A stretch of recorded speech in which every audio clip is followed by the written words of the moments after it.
अनंत बलवंत श्री हनुमान जी महाराज की जय हो। श्री राम जय जय राम, श्री राम जय जय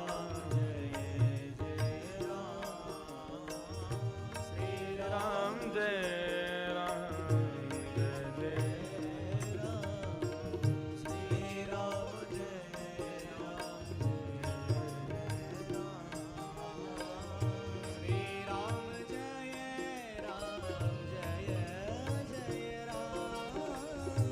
श्री राम जय राम जय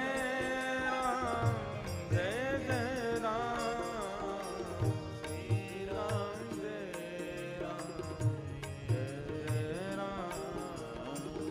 श्री राम जय राम, श्री राम जय राम।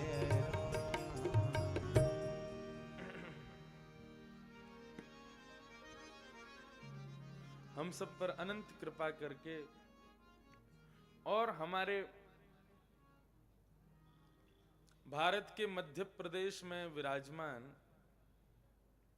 श्री हनुमान जी की दिव्य मनोहर छटा, जिनको सब लोग ददरउआ सरकार के नाम से जानते हैं और आज की भाषा में जिनको डॉक्टर हनुमान कहा जाता है, ऐसे ग्वालियर के पास भिंड जिले में विराजमान श्री डॉक्टर हनुमान ददरउआ सरकार के छोटे महाराज जी आज हम सबके मध्य में पधारे हैं। उनके श्री चरणों में बारंबार प्रणाम।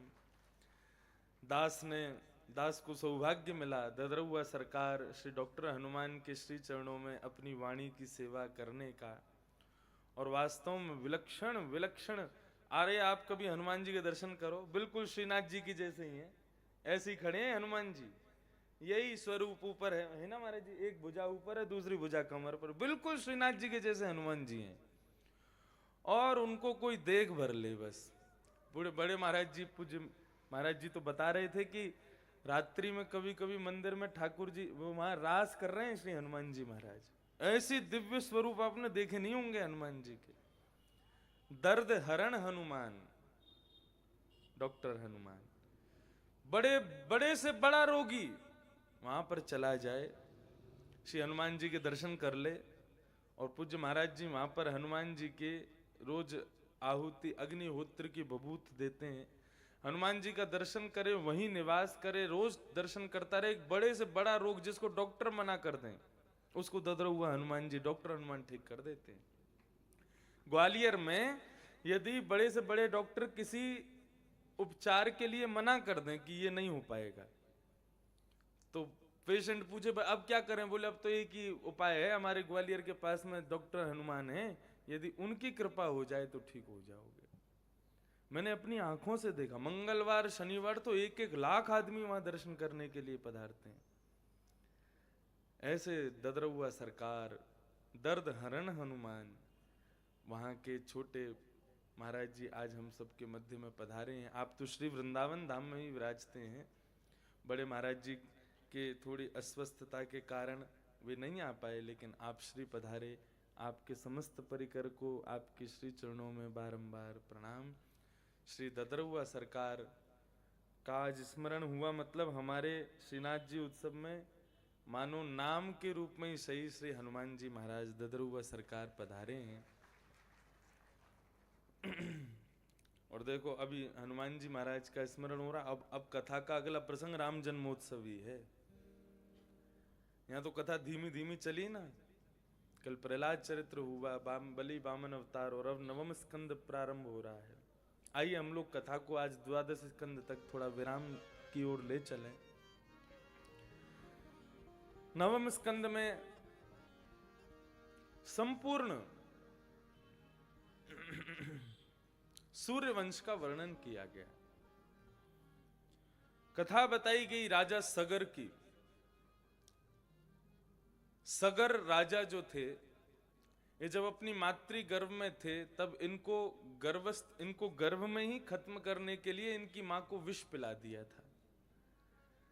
लेकिन माता इतनी धर्मावली थी कि धर्मो रक्षति रक्षितः, विष पीने के बाद भी ना तो माँ को कुछ हुआ, ना ही उनके पुत्र जो गर्भ में विराजमान थे उनको भी कुछ नहीं हुआ। जबकि जब जन्म हुआ तो सिर पर जितना विष पिया था उतने विष का मानो जैसे एक भंडार सा लेकर के वे प्रकट हुए, गर के साथ विष में लिपटे हुए जब जन्म हुआ, इसलिए नाम उनका पड़ गया सगर। गर माने विष और उसके सहित जो प्रकट हुए वही सगर, राजा सगर, इनका प्रादुर्भाव हुआ। दो ब्याह हुए, दोनों पत्नियों से पुत्र उत्पन्न हुए। इन्हीं के वंश में आगे चलकर के भगीरथ हुए, जिन्होंने जाकर के गंगा मैया को प्रसन्न किया और गंगा मैया प्रसन्न होकर के अवतरित भई हैं। बोलो गंगा मैया की जय। श्री वल्लभाचार्य जी महाराज श्री गंगा जी की गोद में ही विराजे, अपनी संपूर्ण लीला पूरी करके श्री गंगा मैया की श्री गोद में विराजे श्री वल्लभाचार्य जी। भगीरथ जी ने गंगा मैया को प्रकट किया, यही जगतारिणी गंगा मैया का प्रादुर्भाव हुआ। उनकी प्रादुर्भाव की कथा बताई, अन्य अन्य कथा बताते हुए खट्वांग राजा के पुत्र दीर्घ बाहु के रघु, रघु के प्रथु, प्रथु के श्रवा, श्रवा के अज, अज के महाराज दशरथ। इस प्रकार से दशरथ जी का प्रादुर्भाव हुआ और दशरथ जी के यहाँ पर भगवान कृपा करके 4 रूपों में प्रकट हुए हैं, राम, भरत, लक्ष्मण और शत्रुघ्न। श्रीमद् भागवत में 1 श्लोकों में श्री राम जी को प्रणाम किया गया। हम लोग भी प्रभु श्री राम को प्रणाम करें कि गुरुवर थे त्यक्त राज्यो व्यचरदनुवनम पद्म पद्भ्याम प्रियाया पाणिस्पर्शाक्षमाभ्याम मृजित पथरुजो यो हरिन्द्रानुजाभ्याम वैरूप्याक्षुर्पणख्या प्रिय विरहरुषा रोपिता ब्रूब्रिजम्भ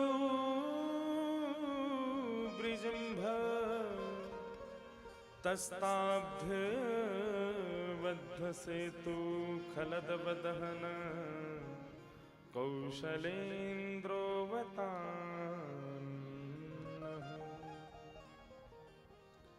प्रभु श्री राम के प्रादुर्भाव की कथा। बंधुओं, श्रीमद् भागवत में 2 अध्याय में राम कथा है। बहुत सबसे छोटा प्रसंग है राम जी का, और इस प्रसंग पर हमारी कथा हो रही है 24 से 30 अप्रैल बाली इंडोनेशिया में। केवल 2 अध्याय रामचरित्र, जो रामचरित्र श्री सुखदेव जी महाराज ने कहा है। आप कहेंगे इसमें कुछ अलग, पूरी अलग है कथा, पूरी ऐसी ऐसी मतलब कथा क्रम तो वही है, लेकिन ऐसी ऐसी विलक्षण बातें हैं जो कहीं सुनने को नहीं मिलेंगी आपको, जो सुखदेव जी ने अपनी राम कथा में कही। और वो सुननी है तो चलो फिर 24 से 30 अप्रैल बाली चलो। वहां हमारे गिरधर लाल जी भी जा रहे हैं, एक दिन शायद उनका वहां उत्सव भी हो। पूज्य पिताजी महाराज भी 2 दिन के लिए और श्री गुरु शरणानंद जी महाराज भी 2 दिन के लिए वहां पहुंच रहे हैं। जो वैष्णव चलना चाहे वहां कथा सुनने बाली इंडोनेशिया में श्री राम सुख रामायण, सुखदेव जी की जो रामायण है उस पर वहां प्रवचन है 7 दिन तक। वहां कथा का समय रहेगा सवेरे 8:30 बजे से और 10:30 बजे तक, 2 घंटा। और जो कथा में नहीं आएगा उसको नाश्ता नहीं मिलेगा, ये वहां का नियम है। कथा में आओ, 10:30 बजे तक कथा सुनो, नाश्ता करो, फिर उसके बाद बाली द्वीप का भ्रमण करेंगे, कभी किसी मंदिर में, कभी कहीं, सबकी बसों की व्यवस्थाएं वहां रहेंगी। पूरा इस प्रकार से उस कार्यक्रम का नियोजन किया जा रहा है। दिल्ली का एक बढ़िया समृद्ध एक ट्रेवल वाले उस कथा का आयोजन, और बाली द्वीप के जो वहाँ के जो मंत्रिमंडल के लोग हैं, वहाँ की जो सरकार है, वे लोग मिलकर के उस कथा को करा रहे हैं। आप सब लोग भी जिसकी इच्छा हो तो बाली चलो घूमने के लिए, वहां घूमेंगे, आनंद करेंगे और ठाकुर जी की कथा श्रवण करेंगे।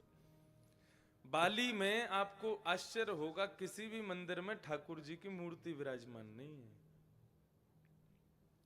केवल आसन है और आसन के पीछे ठाकुर जी का बढ़िया सिंहासन जैसा बना रखा है, लेकिन ठाकुर जी नहीं दिखेंगे। तो वहां के लोगों से पूछा, यहाँ पर ठाकुर, बोले यहाँ पर महाराज जी कोई गणेश जी का उपासक, कोई हनुमान जी का उपासक, कोई राम जी का उपासक, कोई किसी का उपासक। तुम भैया जिसके उपासक को मंदिर में जाकर के आसन पर उसी को अपने मन से धारण करवा दो। बोले यहाँ हनुमान जी बैठे, उन पर पुष्प चढ़ा दो, नैवेद्य चढ़ा दो, आप जो जो आप अपनी सेवा प्रणाली में करना चाहो वहीं ऐसे ही अनुमान करके आप वहां पर सेवा उनकी कर लो। ये बंधुओं साधारण बात नहीं है, निर्गुण निराकार ब्रह्म की उपासना है। ऐसे ही होती है निर्गुण निराकार ब्रह्म की उपासना। उसकी नाक नहीं होते, आंख कान मुख कुछ नहीं होता, अपने आप निर्माण करना पड़ता है कि ऐसे मेरे ठाकुर जी हैं, उनकी मैं सेवा कर रहा हूं।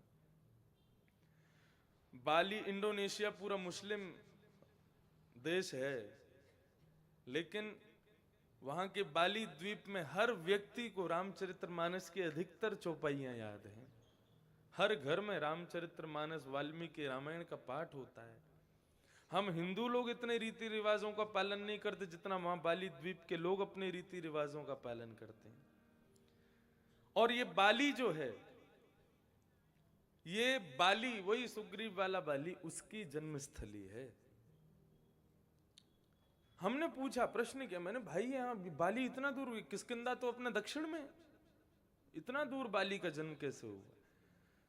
तब संत जनों ने बहुत सुंदर उत्तर दिए। बोले कि देखो, हर कल्प में राम अवतार होता है। ऐसा नहीं है कि केवल अभी त्रेता जो गया उसी में राम जी आए थे, नहीं।